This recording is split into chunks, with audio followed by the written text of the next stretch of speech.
Hey, last time we talked about establishing a quiet time or just a time alone with God, and the fact that this is a choice that we make, a choice of the heart, an intentional choice to wake up to the reality that there is a God and He wants to meet with us on a regular basis.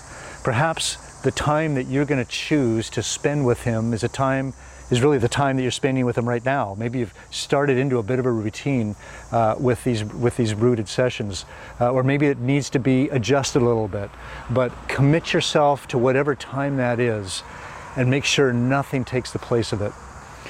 The rest of the course of Rooted after today, we're going to be exploring how to make the most of that time alone with God. But before we do that, I just want you to keep 4 things in mind, 4 brief things. The first one is this.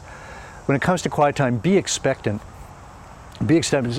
Many times people are dreading the idea, oh, what am I going to do when I'm alone with God? God delights in spending time with you. He is eager to meet with you. Anticipate that He's going to speak very personally to you, that you're going to encounter Him. Expect to meet Him. Cry out to Him to meet Him. Be very, very expectant when it comes to your time alone with God. The second thing, be intentional. We've talked about intentionality already, setting a time, making sure that it's going to be a time that you can meet consistently with God. Make sure that you're going to minimize the distractions. This is a time where you're not going to be interrupted, or at least on a regular basis. Be ruthless about eliminating the distractions that are going to keep you from being alone with God. Thirdly, be kind to yourself. All of us would love to be more disciplined than we are. We're all going to fail from time to time. We're going to miss these times with God. That stuff just happens. Life happens, to be sure. But a few things to keep in mind in being kind to yourself. First of all is that you cannot earn God's love by being disciplined. God's love will remain the same regardless of whether you are disciplined or not.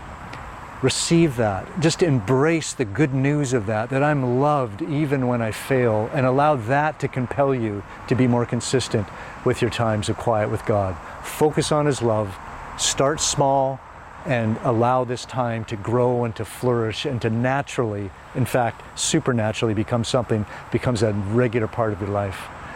And the last thing, number 4, is just be honest.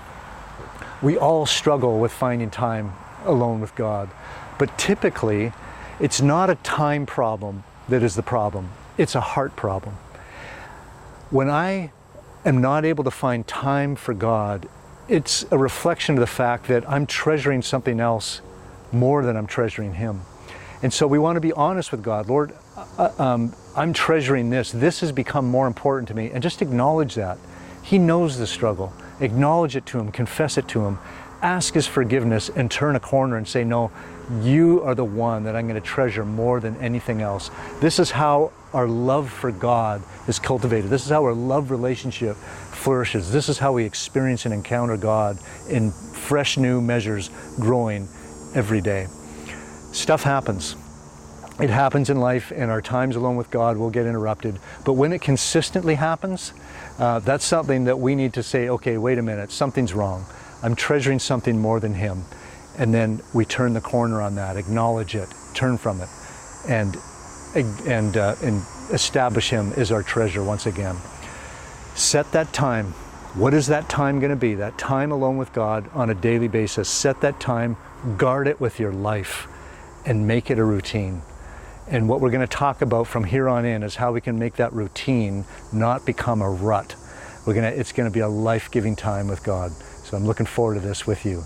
That is loving God with all your heart, and now we're getting into the soul.